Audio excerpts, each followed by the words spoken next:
Y vamos a seguir con las jornadas de Infosalud. Y en la tarde de hoy vamos a hablar de resiliencia y bienestar. ¿Qué es resiliencia? Yo creo que es lo primero para empezar a entender un poco de qué vamos a hablar, ¿no? Pues resiliencia es la capacidad de adaptarse a las adversidades y a las fuentes de tensión que producen estrés. La resiliencia nos ayuda a hacer frente al estrés de manera positiva y contribuye a nuestro bienestar físico y mental. Y para que nos hable de ello, de la resiliencia y del bienestar, contamos con doña Cándida Bueno Casado, psicóloga de empresa, coach y psicoterapeuta. 33 años de experiencia profesional como psicóloga de empresa dedicada a la formación en habilidades directivas y a la consultoría de recursos humanos. 20 años como coach personal y profesional, certificada como senior coach y mentora, psicoterapeuta especializada en estrés, gestión de emociones, desarrollo de resiliencia, fobias, baja autoestima y autoliderazgo. Con lo cual yo creo que tenemos aquí ante nosotros a una auténtica experta y profesional. Así que, Cándida, cuando quieras. Esto es el podcast de la Fundación Caja Rural de León, Valladolid, Zamora.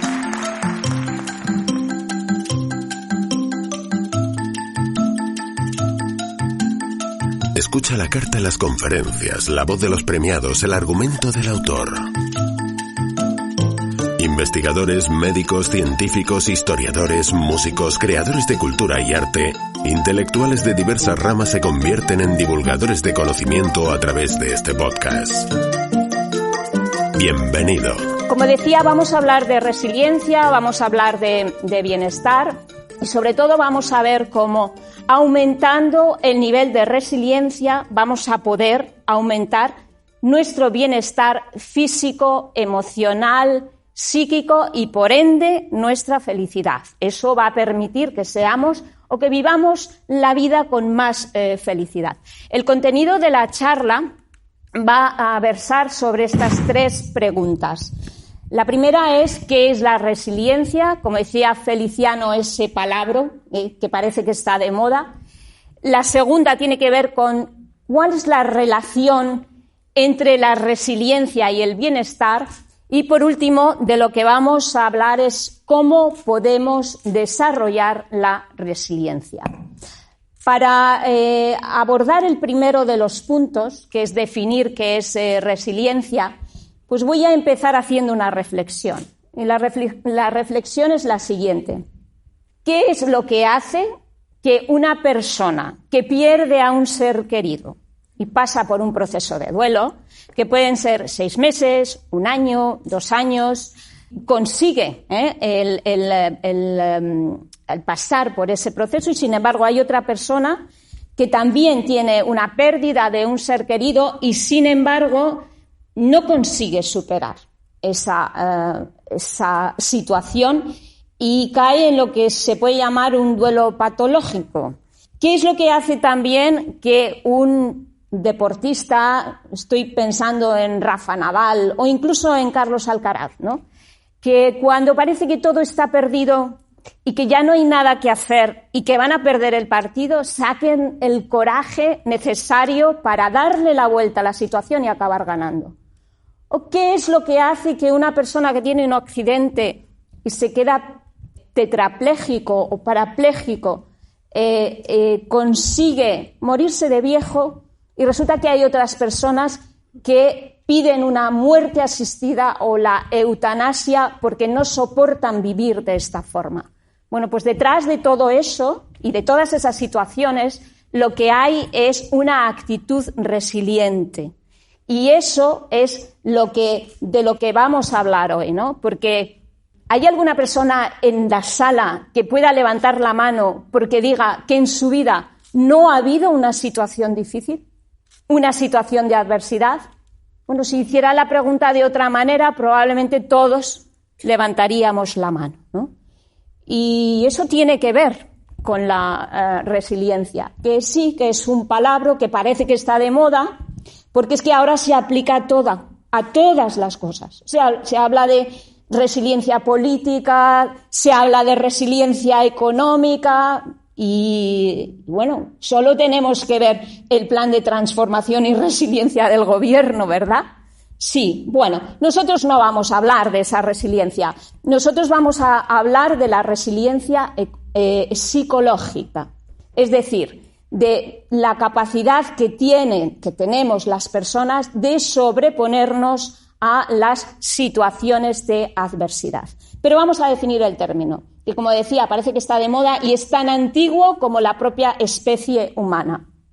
Y para definir el término podemos decir, la palabra procede del latín, no es una palabra inglesa, y significa rebotar. Viene del resilio ire y es como rebotar y significa saltar.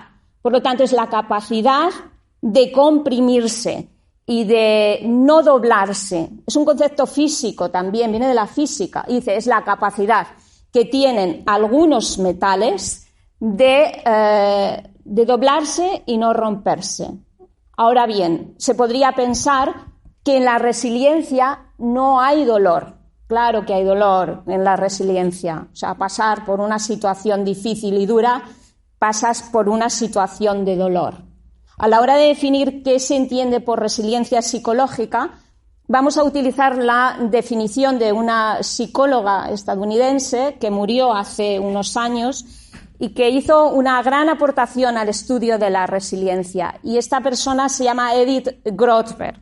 Y para Edith Grothberg, la resiliencia es la capacidad humana universal de hacer frente a las adversidades de la vida y superarlas y ser transformado positivamente por ellas. Aquí hay dos matices que son importantes. Una, que tiene que ver con la transformación positiva y por lo tanto tiene un matiz de aprendizaje. En la resiliencia hay aprendizaje. Pasar por una experiencia dura me hace aprender. Claro, podríamos decir, ¿y por qué es importante la resiliencia? Pues podemos hablar de muchas razones por las que la resiliencia es importante. Y vamos a hablar de algunas de ellas. Por ejemplo, la primera, el entorno VUCA. Esto es un vocablo, es un término no nuevo.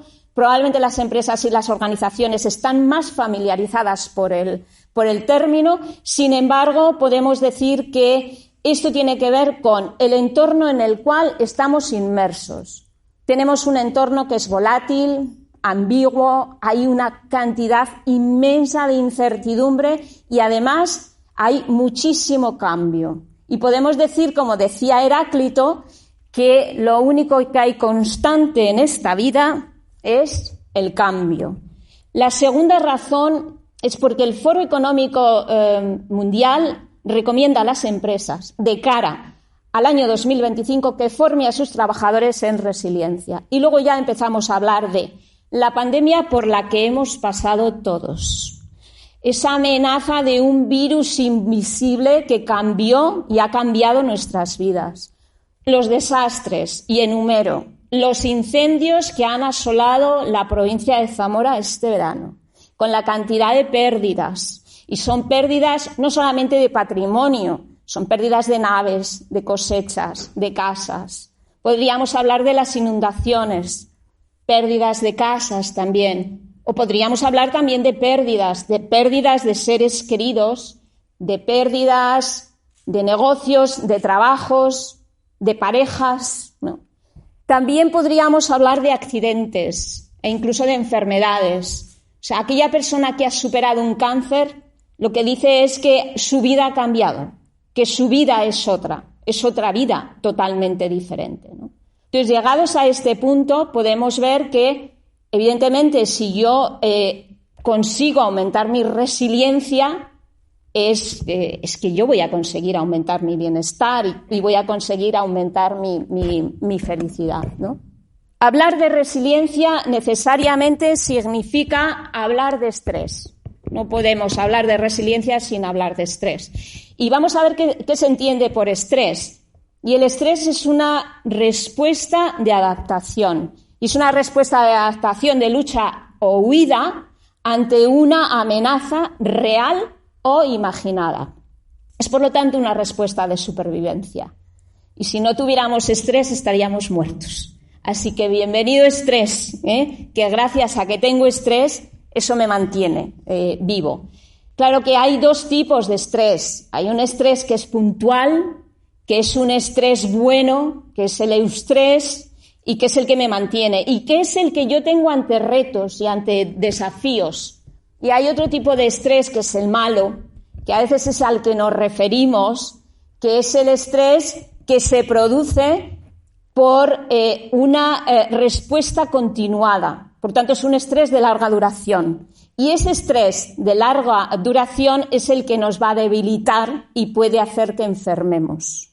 Entonces, viendo esto, también podemos hablar de qué es lo que realmente a nosotros nos produce estrés. ¿Cuáles son las 4 características que producen estrés? Pues las 4 características que producen estrés son lo que es nuevo, lo que no podemos predecir, la falta de control y la amenaza.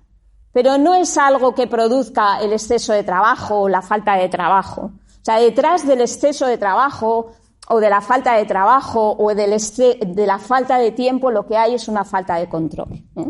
Entonces, si en una persona aparecen estas 4 características juntas, pues evidentemente el nivel de tensión que va a tener es muy alto, ¿no? Probablemente. ¿Y qué es lo que ocurre con la respuesta de estrés? Pues imaginaros que de repente aquí empieza a saltar una alarma. Empieza a saltar una alarma, los cerebros empiezan a detectar peligro.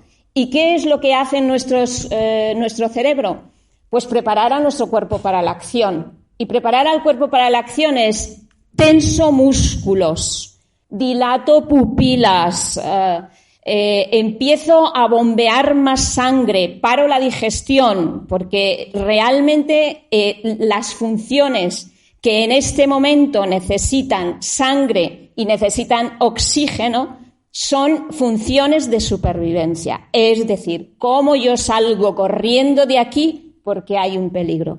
Claro que salgo ahí afuera, a la calle, donde están los 2 bancos, y la alarma deja de sonar y de repente hago, ya está, se pasó. Entonces se ha pasado el peligro y lo que hace mi cuerpo es recomponerse o equilibrarse de nuevo.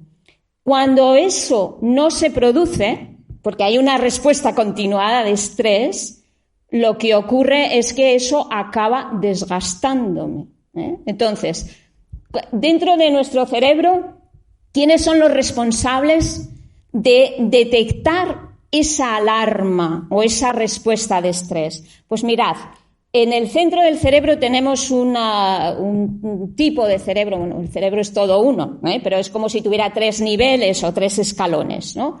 El primer nivel es al que se llama cerebro reptilíneo, que compartimos con reptiles y que se encarga de los automatismos, de los hábitos, de preparar al cuerpo para la acción, porque lo que hace es conectar con la segregación de determinadas hormonas.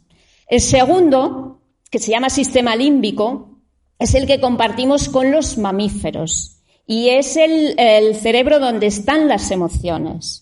Y es el cerebro donde están las amígdalas, que no son las que tenemos aquí. Que recuerdo una persona dando un taller de estrés que decía, yo de eso no tengo. Y yo, sí, tú sí tienes. Todos tenemos amígdalas en el cerebro y gracias a eso detectan los peligros, ¿no? Y además son como guardianes del cuerpo, es como si tuvieran antenas detectando si hay peligro o no hay peligro. Si hay peligro, automáticamente ponen en marcha el sistema de supervivencia. Si no hay peligro, no pasa nada.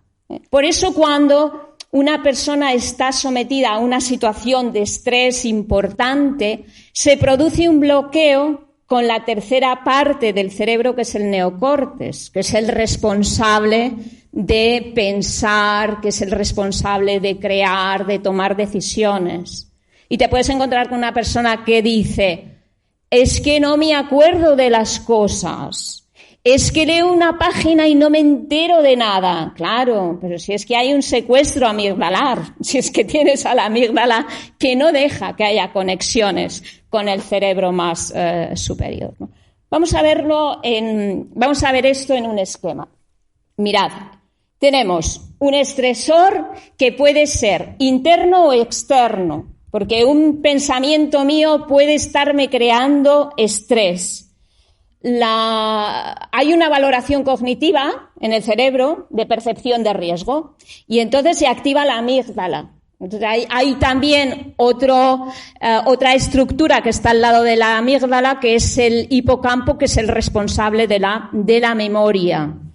Si la valoración es una valoración positiva y lo que hay es reto, se produce una respuesta adaptativa, se produce superación, aprendizaje y un concepto de biología que es alóstasis, que significa que yo puedo recuperar mi equilibrio, es decir, que mi cuerpo recupera el equilibrio.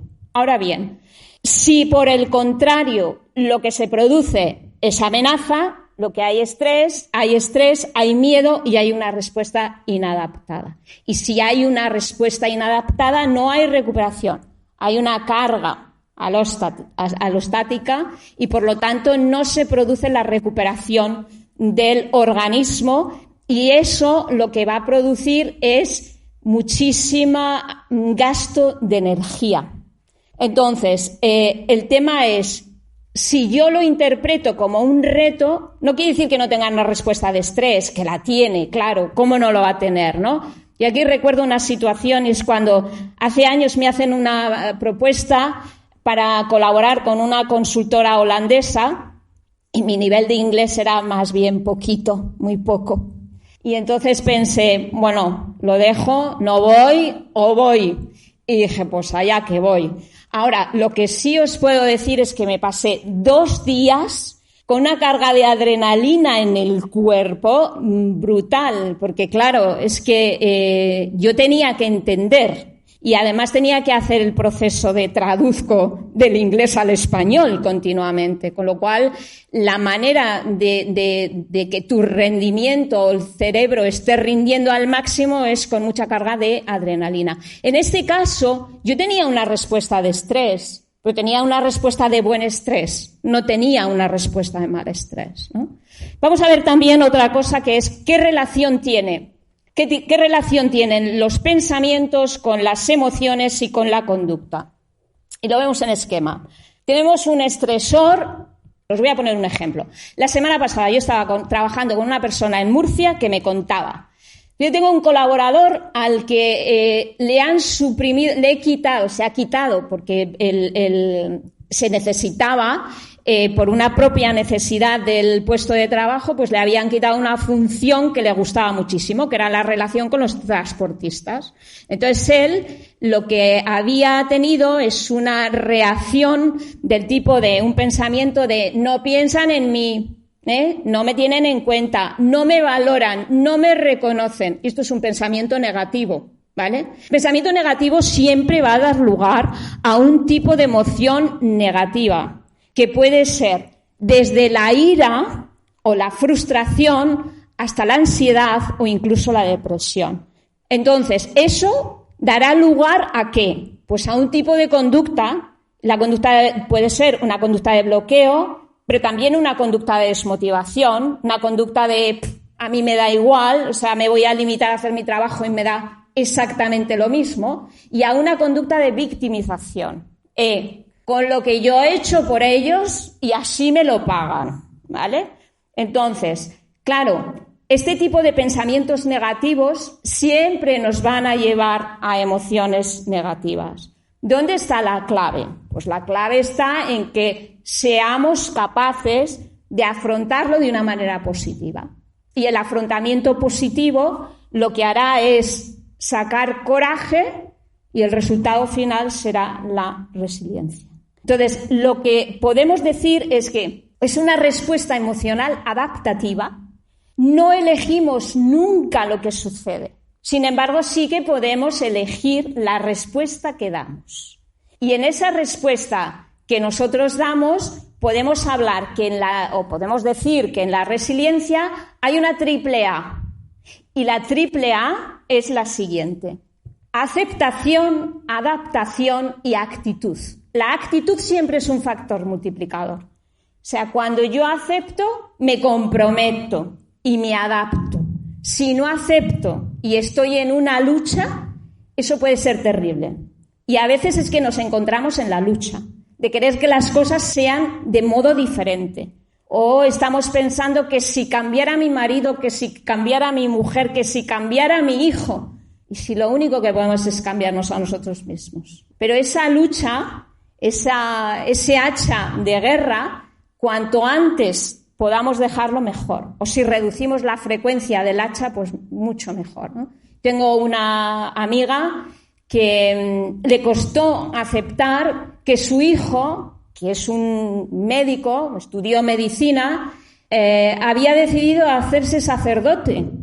Y entonces nos encontramos con una mujer muy científica, que no cree, que no es religiosa y que además es física, y le costó muchísimo aceptar que su hijo no fuera a ejercer la medicina y que se hiciese sacerdote. Entonces, a veces aceptarlo nos cuesta y nos lleva tiempo.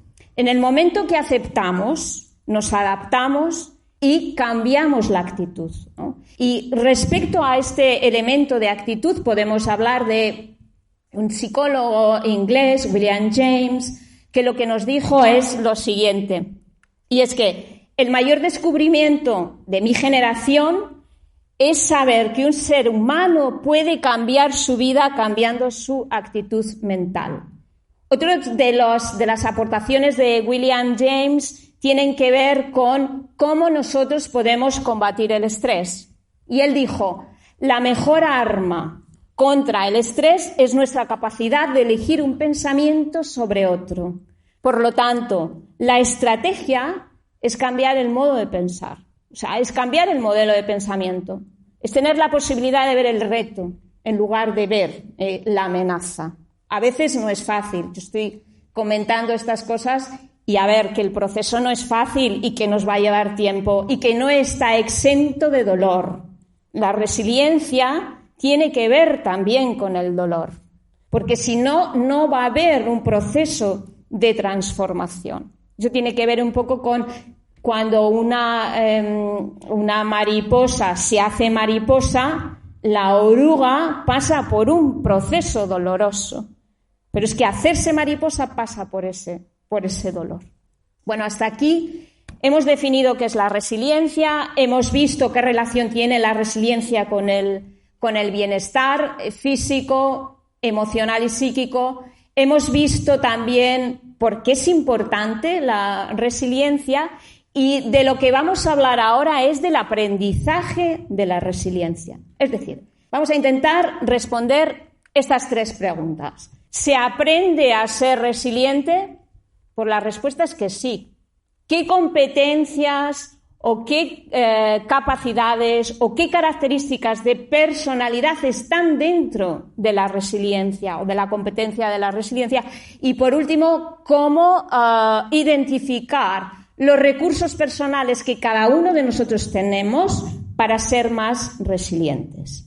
Respecto a la segunda pregunta, o antes de responder a la segunda pregunta, lo que podemos ver es que la promoción de la resiliencia pasa por considerar dos aspectos. Uno son los factores de entorno y los factores internos. Los factores internos tienen que ver con las capacidades o con las competencias. Los factores de entorno tienen que ver con el apoyo social que la persona tiene. Es decir, estoy pasando por una situación difícil de separación, ¿tengo apoyo de mi familia? ¿Tengo apoyo de mis amigos? ¿Quién me apoya socialmente? Porque al final la resiliencia es la interrelación que se produce entre la persona y su medio. Va a ser más fácil que yo salga si tengo apoyos. O sea, si me acompaña la parte social.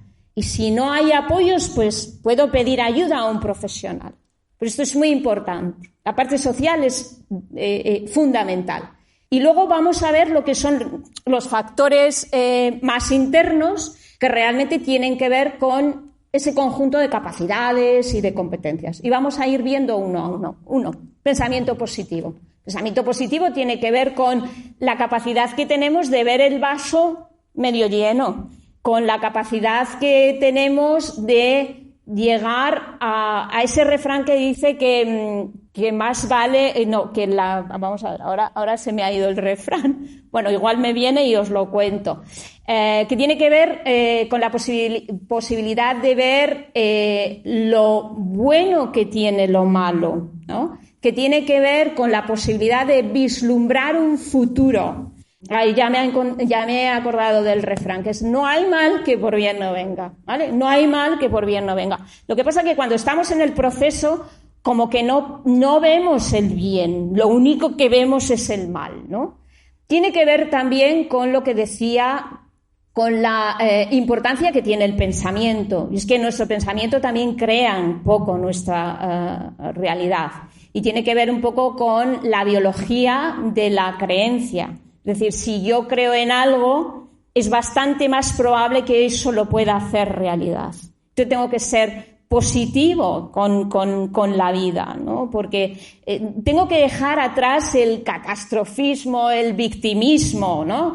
Ese pensamiento polarizado de todo o nada, de blanco o negro. Bueno, pues entre el blanco y el negro hay todo un matiz de grises, ¿no?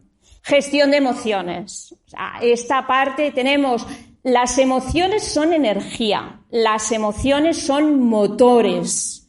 Necesitamos las emociones para aprender, para tomar decisiones, en definitiva para vivir. Y hay emociones positivas y hay emociones que no son positivas, son más negativas, pero son absolutamente necesarias. Entonces, dentro de las emociones positivas podemos hablar de la alegría, del amor, del optimismo, del entusiasmo.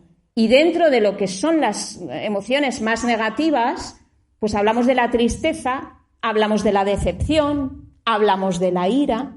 Todas estas son absolutamente necesarias también, porque son emociones que están ligadas a nuestra supervivencia y son emociones que nos hacen reflexionar. La tristeza nos hace reflexionar. Entonces, ¿cuál es la clave con las emociones? O sea, expresarlas, no guardarlas. Y esto es importante. Aunque a veces cuando estoy en un proceso o he tenido algún trauma, pues lo que hago es no hablar de ello y no hacerme consciente tomar conciencia de la emoción o no dejar que la emoción esté en mi cuerpo. Pero esto es algo absolutamente imprescindible. Entonces la clave es identifica la emoción, nombra la emoción, porque a veces no es fácil ponerle nombre a las emociones y luego decide si quieres quedarte con esa emoción o la quieres cambiar. Si la quieres cambiar tendrás que hacer algo, eso sí, ¿vale? Aprendizaje continuo, o sea, estamos continuamente aprendiendo. Entonces decimos, resiliencia es aprendizaje, porque es transformación. Entonces hay gente que puede decir, uy, yo a mi edad, yo ya no puedo aprender más. Y yo digo, claro que sí que puedes aprender hasta que te mueres, hasta que nos morimos. Hay una función que se llama neuroplasticidad cerebral en el cerebro, que es lo que permite el aprendizaje. Yo recuerdo a mi padre con 91 años que aprendió a cocinar, ¿no? Entonces, ese tipo de aprendizaje, de la experiencia, forma parte de la propia vida y no podemos decir que no tenemos capacidad. Claro que la tenemos. Lo que necesitamos a veces es una actitud, ¿no? Y tener en cuenta que el aprendizaje no solamente se hace de las cosas que nos salen bien, también aprendemos de los errores y a veces mucho más que de las cosas que nos salen bien, ¿vale? Entonces, no temer al error, no temer al riesgo de meter la pata es fundamental. Comunicación. Hemos hablado de la importancia que tienen los factores del entorno. Pues la comunicación es clave. Es que si yo no soy capaz de levantar la mano y decir necesito ayuda, mal vamos, ¿no? y en ese necesito ayuda, mal vamos, diría que no se trata de que te lo guardes todo. Si yo recuerdo, vuelvo al caso de la semana pasada, es una persona que está pasando por un proceso de separación doloroso, que se lo come todo y que se lo está comiendo todo y que incluso dice, oh, es que si yo le cuento a mi amiga, que es como mi hermana, que lo estoy pasando mal, le voy a hacer daño. Y yo digo, Sonia, ¿pero cómo puedes decir que le haces daño? ¿Qué puede pensar tu amiga si no le cuentas qué te pasa? Y me dice, bueno, que no confío en ella. Digo, va, ¿y entonces cómo le haces más daño? ¿No confiando en ella o contándole lo que ella ya sabe? Entonces, comunicación clave. O sea, comunicación, empatía, escucha y asertividad. Porque yo tengo que ser capaz de decir qué es lo que me pasa, pero sobre todo de expresar. Y sobre todo de contar, porque si me lo como todo, pues ya va a llegar un momento que ya no me entra nada más. Y si no me entra nada más, voy a explotar. El conocimiento de sí mismo. Eso tiene que ver conocimiento que tenemos de nuestras fortalezas, nuestras debilidades, en qué somos buenos, qué nivel de confianza o de autoestima tenemos todos. Porque a más autoestima, más resiliencia. Cuanto más sepa yo que soy una persona fuerte, por las experiencias a lo mejor por las que he pasado en la vida, y que puedo con ello, voy a poder con ello. Porque lo que sí es cierto es que tanto si creo que puedo como si creo que no puedo, estoy en lo cierto. Pero el resultado es diferente, si creo que puedo o si creo que no puedo. Metas, retos y proyectos. Y esto es algo fundamental. Y cuando digo metas, retos y proyectos, pues depende del momento de nuestras vidas, ¿no? Porque un proyecto puede ser cuidar el jardín, tener un huerto, un proyecto es volver a estudiar, es ir a la universidad, porque siempre quise y tengo como ese deseo. Bueno, pues a lo mejor es el momento para ti, igual no para todo el mundo, pero igual para ti sí. O estudiar un idioma, o... Los japoneses hablan, fijaros, de una palabra que se llama el ikigai, que significa el sentido de la vida o que significa el propósito de la vida y que tiene que ver con eso que hace que te levantes todas las mañanas de la cama.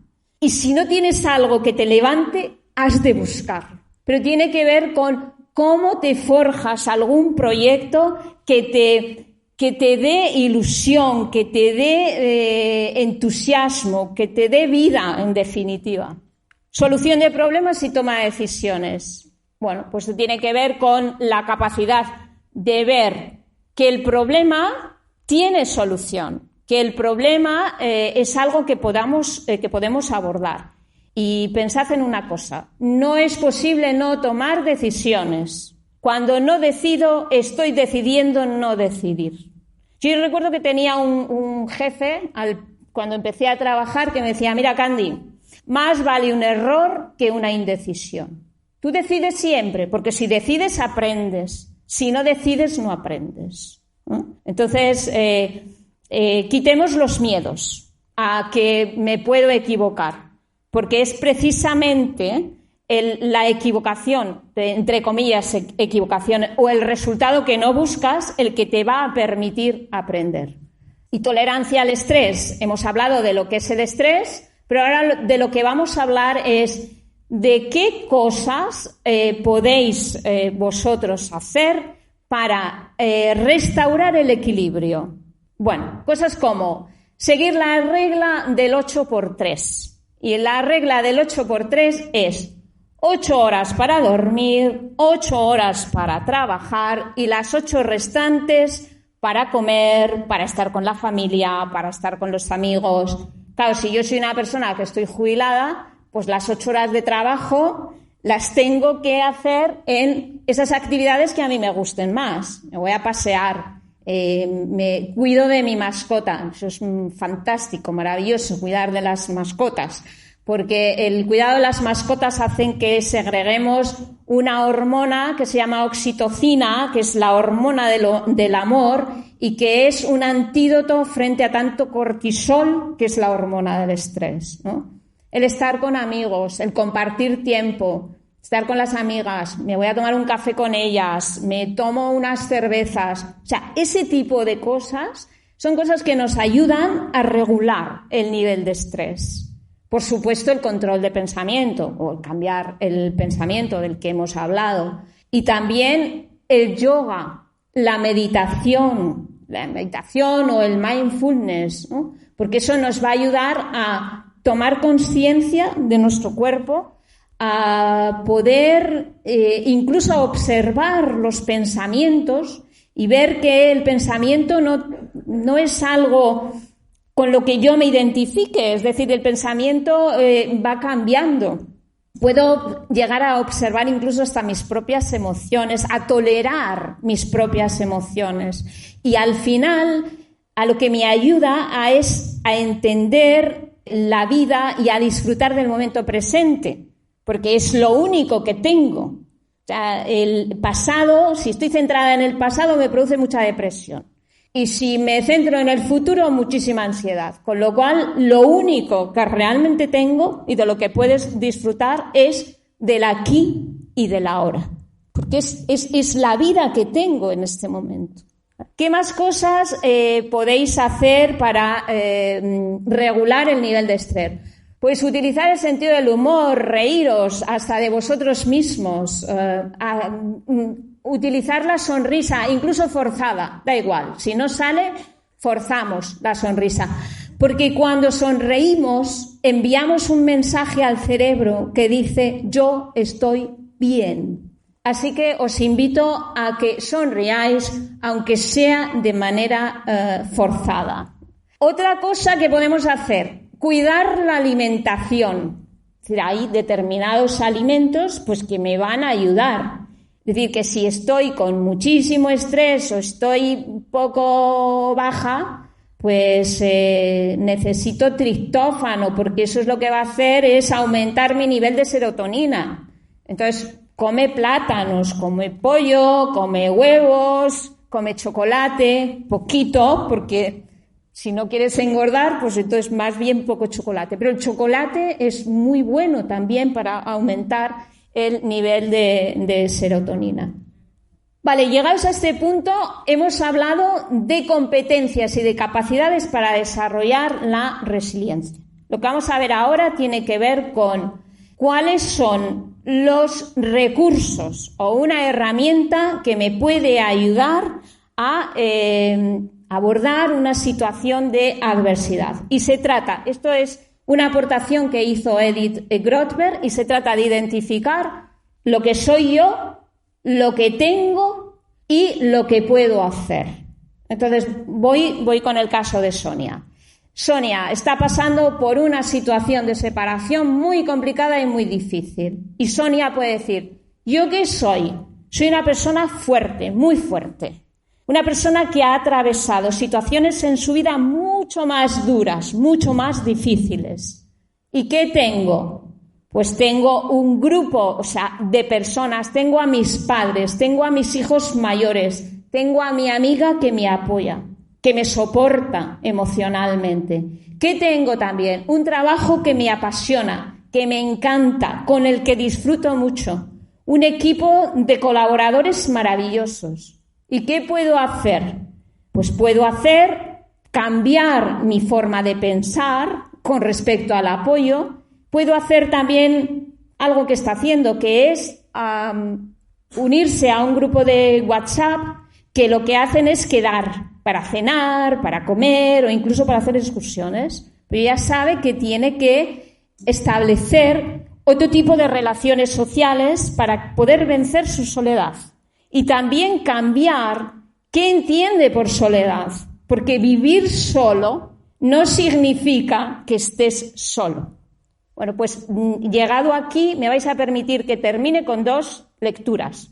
La primera lectura es un texto que me hizo llegar una persona con la que he trabajado este año y que me parece un ejemplo maravilloso de transformación y de resiliencia, y en la que vais a poder ver muchas de las competencias que he estado enumerando. Y dice así: como conclusión, esto es un viaje que acaba de empezar y que voy a esforzarme por seguir mejorando y no recaer en los errores del pasado.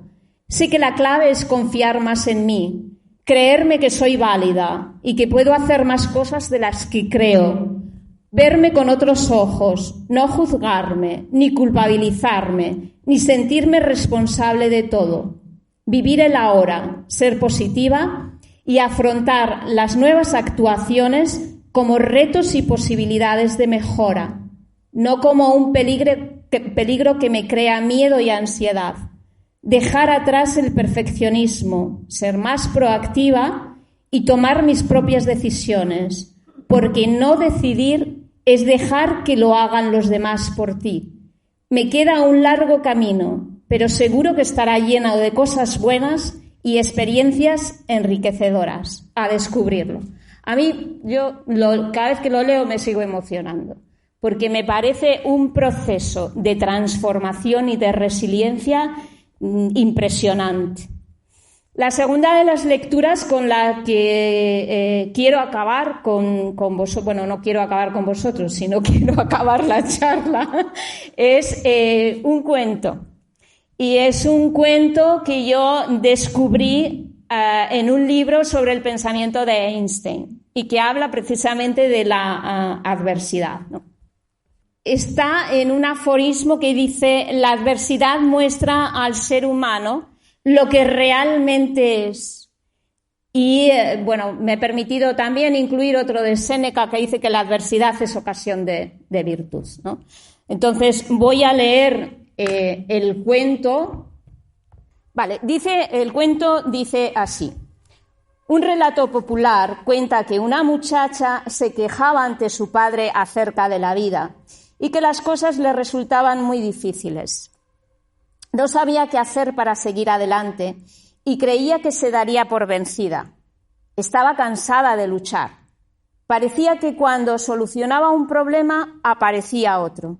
Su padre, que era cocinero, la llevó a su lugar de trabajo. Allí llenó 3 ollas con agua y las colocó sobre fuego intenso. Pronto el agua de las 3 ollas estaba hirviendo. En una puso zanahorias, en otra huevos y en la última granos de café. Las dejó hervir sin decir palabra. La hija esperó impacientemente, preguntándose qué estaría haciendo su padre. A los 20 minutos, el hombre apagó los fogones, sacó las zanahorias de la olla y las colocó en un plato. Sacó los huevos y los dejó en un cuenco. Finalmente, coló el café y lo puso en un tercer recipiente. Mirando a su hija, le preguntó: «Querida, ¿qué ves?» «Zanahorias, huevos y café», fue su respuesta. El hombre hizo que la muchacha se acercara y le pidió que tocara las zanahorias. Ella lo hizo y notó que estaban blandas. Luego le pidió que tomara un huevo y que le quitara la cáscara. Y la muchacha descubrió que el huevo estaba duro. A continuación le pidió que probara el café y ella sonrió mientras disfrutaba de su rico aroma. Humildemente la muchacha preguntó a su padre: «¿Qué significa esto?». El hombre le explicó que los 3 elementos se habían enfrentado a la misma adversidad, agua hirviendo, pero que habían reaccionado de forma diferente. La zanahoria llegó al agua fuerte, dura, pero después de pasar por el agua hirviendo se había vuelto blanda, fácil de deshacer. El huevo llegó al agua frágil, su cáscara fina protegía su interior líquido, pero después de estar en agua hirviendo su interior se había endurecido. Los granos de café, sin embargo, eran únicos. Tras estar en agua hirviendo habían hecho que ésta cambiara.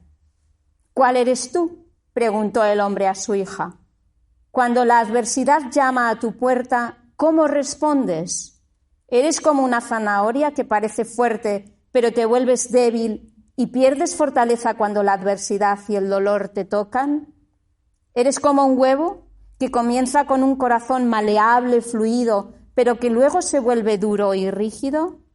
Por fuera te ves igual, pero eres amargada y áspera, con un espíritu y un corazón endurecido tras sufrir una pérdida, una separación o un despido. ¿O eres como el grano de café? El café cambia el agua hirviente, el elemento que le causa dolor. Cuando el agua llega al punto de ebullición, el café alcanza su mejor sabor. Si eres como el grano de café, cuando las cosas se ponen peor, tú reaccionas mejor y haces que cuanto hay a tu alrededor mejore. Pues este es el cuento que quería... Gracias.